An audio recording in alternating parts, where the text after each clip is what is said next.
আসসালামু আলাইকুম প্রিয় শিক্ষার্থীবৃন্দ।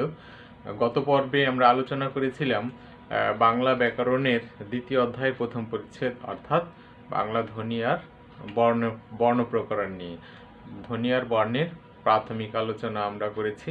আজকে আমরা ধ্বনি আর বর্ণের উচ্চারণগুলো শিখব, অর্থাৎ বাংলা বর্ণমালায় যে 50টি বর্ণ, সেই 50টি বর্ণের কোথায় কোন বর্ণ উচ্চারণ হয় সেই উচ্চারণ স্থানগুলোর নাম জানবো আর কিভাবে উচ্চারণ করতে হয় সেই বিষয়টি জানবো।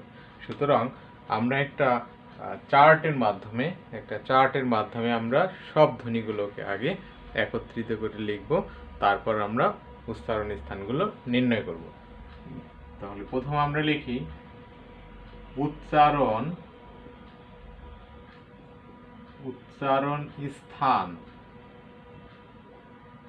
এখানে আমরা লিখব বর্ণ, আর এখানে হচ্ছে উচ্চারণ স্থান অনুসারে নাম, কোনটাকে কি নাম বলা হয়। তো উচ্চারণ স্থান কণ্ঠ। আমরা স্বরবর্ণের 2টি করে বর্ণ লিখব, প্রত্যেকটি বিভাগে আমরা স্বরবর্ণের 2টি করে বর্ণ লিখব। তাহলে কণ্ঠতে স্বরবর্ণের প্রথম 2টি বর্ণ হচ্ছে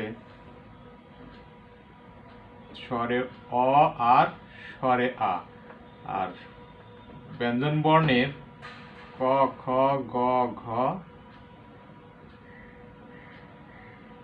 ও। আরেকটি বর্ণ আছে হচ্ছে হ। এগুলো হচ্ছে কণ্ঠবর্ণ, এগুলোর উচ্চারণ স্থান হচ্ছে কণ্ঠ। দ্বিতীয়ত তালু অর্থাৎ তালব্য বর্ণ, রস্বই আর দীর্ঘই। দ্বিতীয় বর্গের দ্বিতীয় সারি চ, ছ, জ, ঝ আর ইয়। এটি হচ্ছে তালব্য বর্ণ। আর 2টি বর্ণ এর সাথে যোগ করতে হবে, অন্তস্থ আর অন্তস্থ জ, তালব্য বর্ণ। এই বর্ণগুলো উচ্চারণ স্থান হচ্ছে তালু। সুতরাং এখান থেকে যে কোনো একটি বর্ণ আসলে এটি কোন বর্ণ আমরা সহজে উত্তর দিতে পারবো যে এটি তালব্য বর্ণ। এরপরে ওষ্ঠ। ওষ্ঠ মানে আমরা জানি যে ওষ্ঠ মানে ঠোঁট। তাহলে ঠোঁট থেকে কোন ধ্বনিগুলো উচ্চারণ, পরের 2টা, এই স্বরবর্ণের পরের 2টা আমরা লিখি রস্ব আর দীর্ঘ। আর ওষ্ঠ মানে ঠোঁট, প, হ, ব, ভ আর ম। এই হচ্ছে ওষ্ঠ বর্ণ, এগুলোর উচ্চারণ স্থান হচ্ছে আমাদের ঠোঁট। এরপরে আছে মূর্ধা। মূর্ধা কোনগুলো?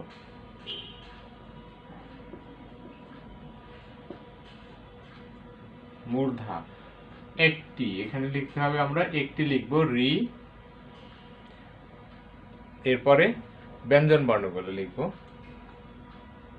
ট, ঠ, ড, ঢ আর মূর্ধন্য ন।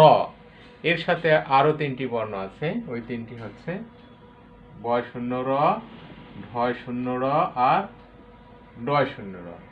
এই 3টি, এগুলোর উচ্চারণ স্থান হচ্ছে মূর্ধা। এরপরে দেখি কণ্ঠ তালু। কণ্ঠ আর তালু 2টা মিলে উচ্চারণ হয় কোনগুলো? এই 2টা মিলে উচ্চারণ হয় হচ্ছে এ আর ওই। তারপর আছে কণ্ঠ আর ওষ্ঠ। কণ্ঠ সাথে ওষ্ঠ। কণ্ঠ আর ওষ্ঠ পরের 2টা, এর পরে যে 2টা বাকি আছে ও আর ও। তাহলে স্বরবর্ণ সবগুলো লেখা হয়ে গেল। এরপরে আছে দন্ত ধ্বনি। কোনগুলো? দন্ত, দাঁত থেকে উচ্চারণ, ত, থ, দ, ধ, ত, থ, দ, ধ, দন্ত ন। আর আমাদের খুঁজে বের করতে হবে যে ব্যঞ্জন বর্ণের কোন বর্ণগুলো বাকি আছে। তাহলে দন্ত স, মূর্ধন্য স আর তালব্য স। আরেকটি বর্ণ বাকি আছে ল। এখানে আমরা দেখি যে আর কোনটি তাহলে বাকি থাকে। আরেকটি বর্ণ আছে ব। ব কে আমরা জানি অন্তস্থ হচ্ছে শুধু একটা ব। এই বটাকেই বলা হয় অন্তস্থ ধ্বনি। এখন এগুলোর উচ্চারণ স্থানের নাম কোনটির, এভাবে যদি চার্ট করে তোমরা পড়তে পারো তাহলে অনেক মনে রাখতে অনেক সহজ হয়ে যাবে। যে তালব্য ধ্বনি, প্রথম আমরা এই সারিটা মনে রাখতে হবে। তালব্য, ওষ্ঠ, মূর্ধা, কণ্ঠ তালু, কণ্ঠ ওষ্ঠ, দন্ত, এরপরে দন্ত আর ওষ্ঠ। তারপরে প্রথম থেকে আমরা সাজাবো। কণ্ঠ স্বরধ্বনির দুইটা, দ্বিতীয়ত ওষ্ঠ স্বরধ্বনির দুইটি, মূর্ধা স্বরধ্বনির একটি, কণ্ঠ তালু স্বরধ্বনির দুইটি, কণ্ঠস্থ স্বরধ্বনি শেষ। এখন ব্যঞ্জন ধ্বনি কিভাবে সাজাবো? তালু কণ্ঠ থেকে শুরু, ক খ গ ঘ থেকে শুরু করে প্রথম বর্গ আমরা জানি 5টি বর্গে, সেভাবে 5টি বর্গ সাজাবো। শুধু আমাদের মনে রাখতে হবে যে কণ্ঠতে হ, তালুতে মনে রাখতে হবে যে জ, দুইটা জ, একটা অন্তস্থ জ আর একটা হলো জ। এরপরে মূর্ধায় মনে রাখতে হবে ডয় গুণ্ড র, ঢয় শূন্য র, বয় শূন্য র, এই তিনটা একটু বেশি। আর দন্ততে দন্ত স, মূর্ধন্য স আর তালব্য স। এখন এইগুলোর নাম, যেহেতু আমরা উচ্চারণ স্থান আমরা জানতে পেরেছি, এখন আমরা উচ্চারণ স্থান অনুসারে এটার নামকরণ আমরা করতে পারবো। তাহলে কণ্ঠ থেকে কণ্ঠস্থ, কণ্ঠ থেকে কণ্ঠস্থ বা কণ্ঠধ্বনি, কণ্ঠধ্বনি বা বর্ণ। দ্বিতীয়টা তালব্য, তালব্য ধ্বনি। তারপরেরটা ওষ্ঠধ্বনি, ধ্বনি। পরেরটা হচ্ছে মূর্ধন্য, মূর্ধন্য ধ্বনি। এরপরেরটা কি? কণ্ঠ আর হলো তালু, তাহলে কণ্ঠস্থ, কণ্ঠস্থ ধ্বনি। পরেরটা হচ্ছে না কণ্ঠ তালু, এটা কণ্ঠ আর তালু। পরেরটি হবে কণ্ঠস্থ,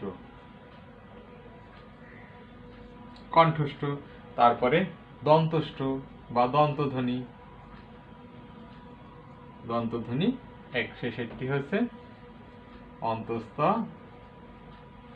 ধ্বনি। এই হলো সেই কঠিন বিষয়টি, ধ্বনির উচ্চারণ, কোন ধ্বনি বা কোন বর্ণের উচ্চারণ কোথায়। আশা করি এটা একটু অনুশীলন করবে তোমরা আর এটা আয়ত্ত করবে। এটা আয়ত্ত করা তোমাদের জন্য বেশি কষ্টের বিষয় না, একটু চেষ্টা করলেই তোমরা আয়ত্ত করতে পারবে। এরপরে আমরা দেখব যে কতগুলো ধ্বনি আছে যেগুলো উচ্চারণ হয় দুই রকমের উচ্চারণ। এক্ষেত্রে ধ্বনিগুলোর দুই রকমের উচ্চারণ হয়। এক হচ্ছে সংবৃত উচ্চারণ আর আরেকটি হচ্ছে বিবৃত উচ্চারণ। সংবৃত, সংবৃত, আরেকটি হচ্ছে বিবৃত। সংবৃত উচ্চারণ কি? তিনটি ধ্বনি মাত্র আমরা দেখি যে সংবৃত আর বিবৃত উচ্চারণের প্রত্যক্ষ করা যায়। এই ধ্বনি তিনটি হচ্ছে স্বরে অ, স্বরে আ আর এ। এই তিনটি ধ্বনি আমাদের বইয়ে আলোচনা করা আছে। এই তিনটি ধ্বনির উচ্চারণ শিখলে আমাদের আপাতত চলবে। এখন সংবৃত উচ্চারণ কি? যে সকল ধ্বনির উচ্চারণ ওই ধ্বনির মতো উচ্চারণ, ওই ধ্বনির মতোই উচ্চারণ হয়, সেগুলোকে বলা হয় সংবৃত উচ্চারণ। যেমন উদাহরণ দিলে বিষয়টি আরো অনেক সহজ একটি বিষয়। যেমন আমরা বলি অকাশ, অকাশ করো না তো। আবার বলি অকাল, তাহলে অয়ের উচ্চারণ অই রয়ে গেছে। যে বর্ণ বা ধ্বনির উচ্চারণ যদি তার নিজের মতোই থেকে যায় তাহলে তাকে বলা হয় সংবৃত উচ্চারণ। যেমন একটি, এর উচ্চারণ এর মতোই আছে। আম, আয়ের উচ্চারণ আয়ের মতোই আছে। তাহলে এগুলো হচ্ছে সংবৃত উচ্চারণ। আর বিবৃত উচ্চারণ কি? যখন এই বর্ণগুলো নিজেদের মতো উচ্চারণ থাকবে না, অন্যের মতো উচ্চারণ হবে, অন্যের মতো উচ্চারণ হয়ে যায়, অন্য ধ্বনিতে পরিণত হয়ে যায়, তখন এগুলোকে বলা হয়, এগুলোর উচ্চারণকে বলা হয় বিবৃত উচ্চারণ। যেমন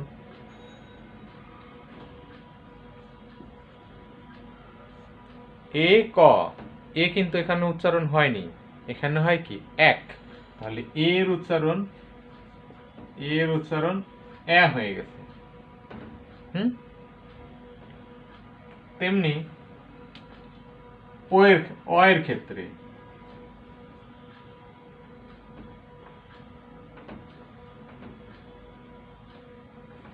অয়ের ক্ষেত্রে কি লেখা যায়, কি লিখতে পারি আমরা?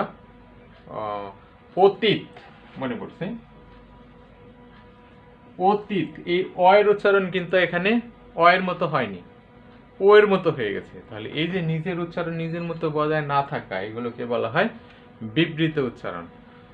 আরেকটি বিষয় আছে, যেমন এর স্বরে আর উচ্চারণ এরকম এর মতো হয়, যদি আয়ের মতো না হয়ে এ হয়। যেমন আকার, ব্যয়, এখানে কিন্তু স্বরে আ আছে, তাহলে আকারের উচ্চারণ হয়েছে কিসের মতো? এর মতো। তাহলে এই যে নিজের উচ্চারণ নিজের মতো না হওয়া, এটাকেই বলা হয় বিবৃতি উচ্চারণ। এরপরে দেখি আমরা কতগুলো বর্ণ আছে, যে বর্ণগুলো একাক্ষর শব্দে, যে বর্ণগুলোর একাক্ষর শব্দে দীর্ঘ সময় উচ্চারণ করতে হয়। একাক্ষর শব্দে এই বর্ণগুলো থাকলে দীর্ঘ সময় উচ্চারণ করতে হয়। বর্ণগুলো হচ্ছে স্বরে আ থেকে শুরু করে রস্বই দীর্ঘই, রস্ব দীর্ঘ ও আর ও। এই বর্ণগুলো ও হবে না, ওই হবে।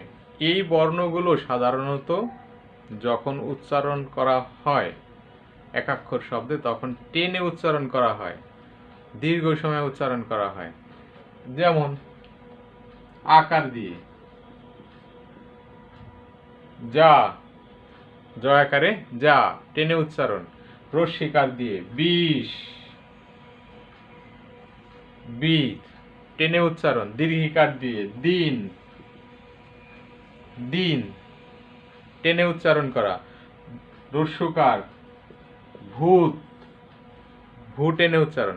এজন্য বলা হয় যে এই সব বর্ণগুলো দিয়ে যখন কোনো কিছু উচ্চারণ করা হয় বা কোনো একাক্ষর শব্দে উচ্চারণ করা হয়, তখন এগুলো দিয়ে সাধারণত টেনে উচ্চারণ করা হয়।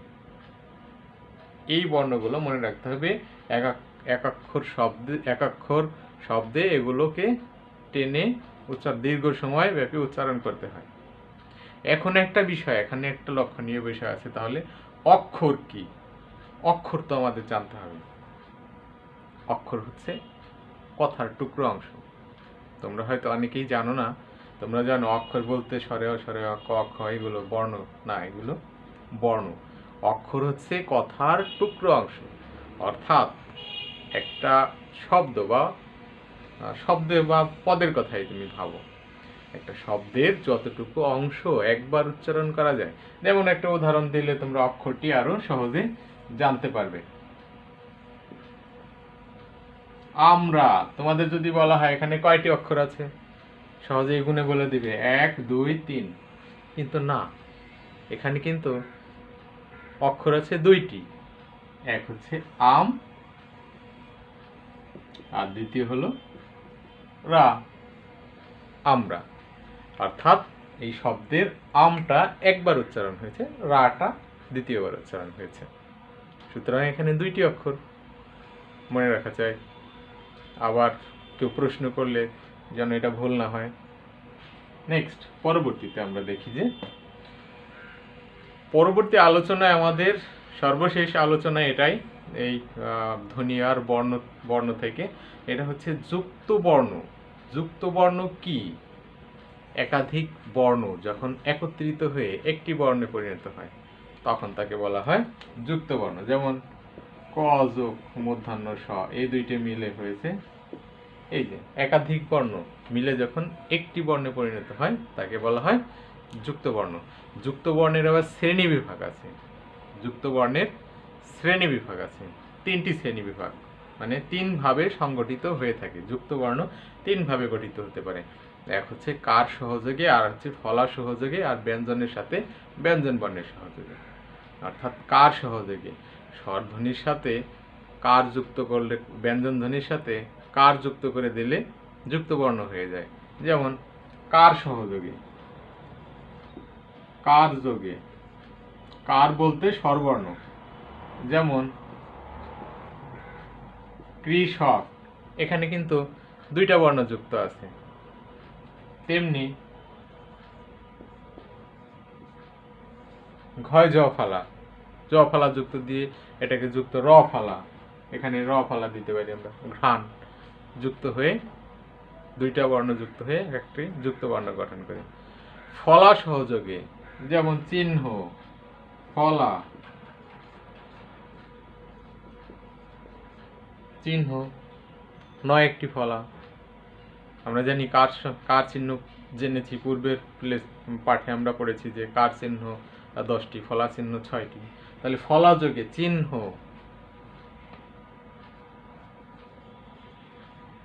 সায়াহ্ন, সায়াহ্ন, ফলা যোগে। সাত, ফলা যোগে। তাহলে ফলা যোগেও কি হয়? যুক্ত বর্ণ গঠিত হতে পারে। এরপরে ব্যঞ্জনের সাথে ব্যঞ্জনেও যুক্ত বর্ণ গঠিত হতে পারে। যেমন এই যে ক যোগ স, ব্যঞ্জনের সাথে ব্যঞ্জনে যুক্ত হয়ে যুক্ত বর্ণ গঠন করেছে।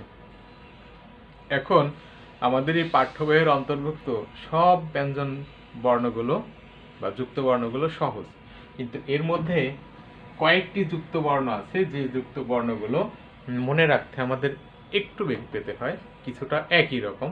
সেই যুক্ত বর্ণ এখন আমি একটু তোমাদের, তোমরা পারো জানি, তারপরে তোমাদের একটু স্মরণ করিয়ে দেওয়া আর কি। যেমন প্রথম আমি লিখেছিলাম ক্ষিয়। ক্ষিয়টা কোন কোন বর্ণ মিলে হয়? ক যোগ স, ক যোগ স মিলে হয় ক্ষিয়। দ্বিতীয় বর্ণ ক যোগ দন্ত স, ক যোগ দন্ত স। পরেরটা দেখি কি আছে। বিজ্ঞান লিখতে যে বর্ণটা আমাদের লাগে, তারপরেরটি গঞ্জ লিখতে, এটা কিন্তু আমাদের উল্টো হয়ে যায়। এই পাশেরটা এই পাশে লিখে, এই পাশেরটা এই পাশে, এটারটা এখানে লিখে দিয়ে একটারটা অন্য জায়গা লিখে থাকি। তারপরে আবার এরকম আছে। এই বর্ণগুলোই শুধু একটু পেঁচানো বা জটিল, এই জন্য এই প্যাচ লাগানো যে বর্ণগুলো সেগুলোই আমি তোমাদের দেখাচ্ছি যেন মনে রাখতে পারো। বাকিগুলো তো এরকম দেয়া আছে। ক ক সহজেই দেখা যাচ্ছে, দুইটা একটার সাথে আর একটা ক আছে।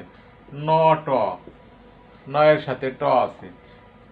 বাকিগুলো সহজ, অনেক সহজ, এগুলো অন্টর বাচ্চারা পারবে।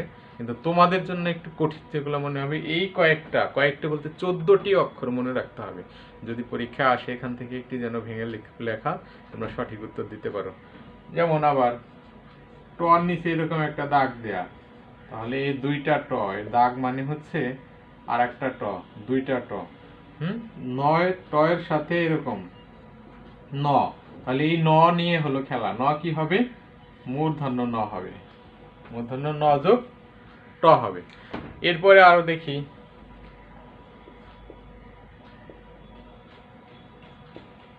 এই উপরেরটা কি লিখবো? ত যোগ ত, আর এখানে ত যোগ আরেকটা কি? ত যোগ থ। এখানে কিন্তু থ যোগ থ না, ত যোগ থ হবে। এরপরে দেখি এরকম দিয়ে এরকম, এটা কি লিখবো? ন যোগ ম, জন্মতে লিখতে যে বর্ণটা লাগে। তারপর আর কি আছে দেখি, ব্রাহ্মণ, ব্রাহ্মণবাড়িয়া লিখতে লাগে। এটা কি তাহলে? হ যোগ ম, সম্পূর্ণই ব্যতিক্রম। এরপরে ন, আর এই ন, আর এখানে আর একটা ন, এই দুই নয়ের মধ্যে আমাদের কন্ট্রাকশন সৃষ্টি হয়। কোনটা স্যার দন্ত ন, কোনটা স্যার মূর্ধন্য ন, হয় না? প্রায় হয়ে যায়। তাহলে এটা আমরা দেখি, হ যোগ নিচে যদি থাকে মূর্ধন্য ন লিখবো, নিচে থাকলে মূর্ধন্য ন, আর পাশে যদি থাকে হ যোগ দন্ত ন। এই যুক্ত বর্ণের আলোচনার সাথে সাথেই শেষ হচ্ছে আমাদের আজকের ধ্বনি আর বর্ণ প্রকরণ নিয়ে শিখন শেখানো কার্যক্রম। সুতরাং পরবর্তী পর্বে আবার আমরা নতুন কিছু নিয়ে আলোচনা করব। তো তোমরা ভালো থেকো, সুস্থ থেকো, এই শুভকামনায় আজকের মতো এখানেই শেষ করছি। আল্লাহ হাফেজ।